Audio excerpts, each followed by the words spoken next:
రేవంత్ రెడ్డి ప్రభుత్వం ప్రజాసేవ కంటే రాజకీయాలు ప్రచారానికి ఎక్కువ ప్రాధాన్యతనిస్తోందని బీఆర్ఎస్ వర్కింగ్ ప్రెసిడెంట్ కేటీఆర్ మండిపడ్డారు. రెండేండ్లైనా కోత్వాల్గూడ ఎకో పార్క్ ప్రారంభం కాకపోవడంపై ఆయన తీవ్రంగా ఫైర్ అయ్యారు.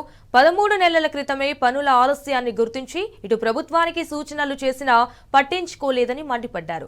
గత బీఆర్ఎస్ ప్రభుత్వమే మెజార్టీ భాగం పనులను పూర్తి చేసిందని, అయినా ఈ రోజు వరకు పార్కు ప్రారంభం కాలేదని కేటీఆర్ తెలిపారు.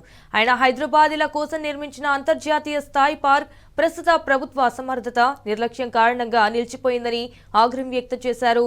ఇటు హైదరాబాద్ ప్రతిష్టతను పెంచే ఈ ప్రాజెక్ట్ అధికారుల నిర్లక్ష్యం, ప్రభుత్వ ఆశక నిలిచిపోయిందని ఆరోపించారు. అండ్ కాంగ్రెస్ ప్రభుత్వ పాలనలో అసమర్థత, నిర్లక్ష్యం ప్రధాన లక్షణాలుగా మారాయని వ్యాఖ్యానించారు. ప్రజా సౌకర్యాలు, అభివృద్ధి పనులను పక్కనబెట్టి ప్రచార యాత్రలకే రేవంత్ రెడ్డి ప్రభుత్వం ప్రాధాన్యతనిస్తోందని అన్నారు. అయితే ఇది నిస్సహాయ ప్రభుత్వం, నిస్సహాయ పాలన అని కేటీఆర్ ఫైర్ అయ్యారు.